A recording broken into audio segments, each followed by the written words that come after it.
30 € pour une salade. Ah, et c'est pas donné, hein. Ah ouais, les prix ici, se faire berner, je me suis fait rouler. Coucou, bienvenue dans cette nouvelle vidéo. Je suis Alexia, je suis professeure de FLE, français langue étrangère. J'ajoute les sous-titres en français. Tu peux aussi ajouter les sous-titres en anglais si tu préfères. Je suis professeure de FLE, français langue étrangère depuis 5 ans. Et aujourd'hui, j'ai envie de te parler de certaines expressions moins connues, ok?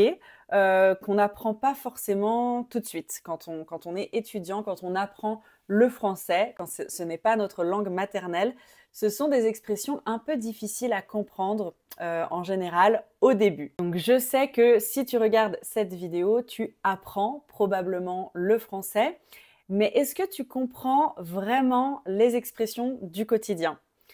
Que veut dire c'est pas mal, ou ça ne me dit rien, ça me dit rien. Tu parles de quel film? Ah, ça me dit rien, ça me dit rien. Ou se faire avoir, se faire avoir. On va voir ça. Alors, par exemple, se faire avoir, il s'est fait avoir, ça ne veut pas dire qu'il a fait ou qu'il a eu quelque chose, ok? Ce n'est pas le verbe faire, ce n'est pas le verbe avoir. Le sens, c'est il s'est fait tromper, il s'est fait piéger. Donc, se faire avoir, se faire arnaquer, se faire piéger, se faire tromper. Je te mets l'équivalent en anglais quelque part. Par exemple, il a payé 100 € pour une fausse montre. Il s'est fait avoir. Il s'est fait avoir. Ah, mais il s'est complètement fait avoir. Ah, tu as reçu un mail bizarre avec un lien et tu as cliqué sur le lien. Aïe, aïe, aïe, tu t'es fait avoir. C'est sûr, tu t'es fait avoir. On a aussi se faire duper pour varier le vocabulaire. Se faire duper, se faire arnaquer, j'ai dit, se faire escroquer aussi, se faire escroquer ou se faire rouler. Alors ça, c'est plutôt le français moderne, le français familier. C'est de l'argot, donc French slang, l'argot.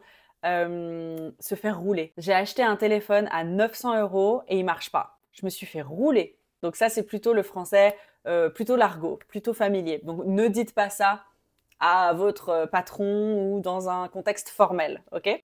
Par exemple, se faire berner ou avoir été berné. Donc, il a été berné. Oula, mais il s'est fait berner pendant 2 ans. Il a été berné. Deuxième expression, j'en ai marre. Si on regarde les mots, j'en ai marre, on se demande, mais attends, je, sujet, pourquoi on utilise en? Pourquoi on utilise le pronom complément en dans cette expression? C'est un peu bizarre au début, je pense, et faut le prendre comme une expression, ok, à part entière, comme si on apprenait un mot. On dit, on apprend j'en ai marre, ok? Tous ces mots-là sont importants. C'est l'expression en entier. Donc en fait, si on s'intéresse à la structure de la phrase, le pronom en, si tu as appris les pronoms compléments, en, i, lui, leur, etc. en français, il y a une explication pourquoi on utilise en, parce que avoir marre de quelque chose. Et en général, c'est la raison pour laquelle on utilise ce pronom en. J'en veux, je veux du café. Donc on remplace un complément introduit par de avec en.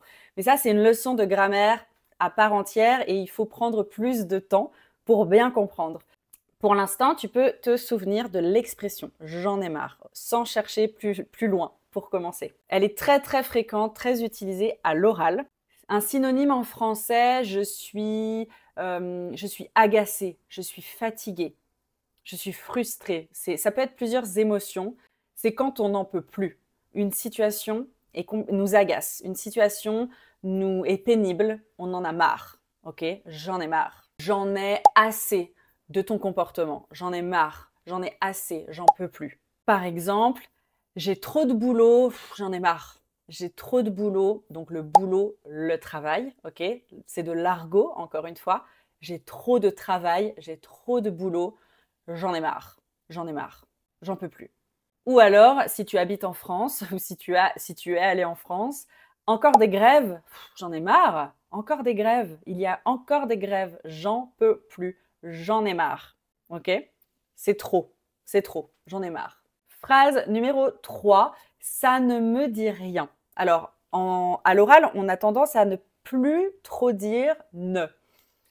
En français, parler. Si tu regardes un film, si tu écoutes une chanson, un podcast, tu vas te rendre compte que les Français en général, surtout quand c'est informel, ne disent plus ne. Je sais pas, par exemple. Je sais pas, je sais pas. On dit pas, on ne dit plus je ne sais pas. On enlève ne à la négation. Donc ça ne me dit rien peut devenir ça me dit rien. Ça me dit rien. Ça n'a rien à voir avec dire, avec parler, ok? Avec l'expression orale. Rien à voir. Ça ne me dit rien. Je ne connais pas ou je ne me souviens pas. Tu me racontes quelque chose, un souvenir de vacances, et je dis ah bon, on a fait ça? Oh, ça me dit rien. Ça me dit rien, je me souviens pas. Ou alors tu me parles d'un super livre dont tout le monde parle en ce moment. Moi, j'en ai pas entendu parler. Je dis ah, ça me dit rien. Ça me dit rien. Qui a écrit le livre? C'est qui l'auteur? Ah ouais, ça me dit rien. Non, non, je connais pas. Ça me dit rien. Donc tu peux utiliser cette expression pour changer un peu, pour impressionner tes amis francophones, natifs. Ça me dit rien. Ou ça ne me dit rien. Dans un contexte un peu plus formel ou à l'écrit, par exemple. Ça ne me dit rien. Alors ça, en français, c'est quelque chose qu'on fait très souvent. On adore utiliser la négation, en français, pour dire quelque chose de positif ou nuancé. Positif ou nuancé. Par exemple, c'est pas mal.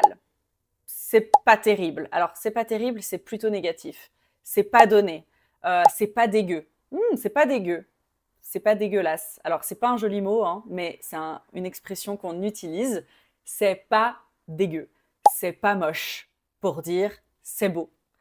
On utilise une phrase à la négation, ok, pour dire quelque chose qui, au final, est positif. Ou en tout cas, nuancé, qui est moins négatif qu'il n'y paraît. Par exemple, c'est pas mal, it's not bad. En fait, ça veut dire c'est bien.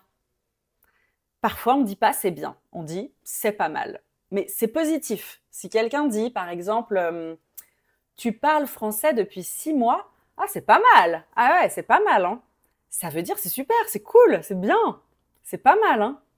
Tu es dans un restaurant, c'est pas dégueu. Alors, faut pas, c'est vraiment familier, hein. Mais quand tu manges quelque chose, ou tu parles d'un restaurant en général, ce restaurant, franchement, c'est pas dégueu. Ouais, c'est pas dégueu. Tu peux y aller, les yeux fermés, c'est vraiment bon. C'est pas dégueu. Donc, c'est pas dégueu, c'est pas dégueulasse. Littéralement, c'est ça, hein, en anglais. En fait, ça veut dire c'est bon, c'est super bon. Peut-être pas excellent, mais c'est bon. C'est ça le sens. C'est positif. C'est pas donné, ça veut dire c'est cher. C'est pas donné, c'est cher. 30 € pour une salade, ah, et c'est pas donné, hein. Ah ouais, les prix ici, c'est pas donné, hein. C'est pas donné.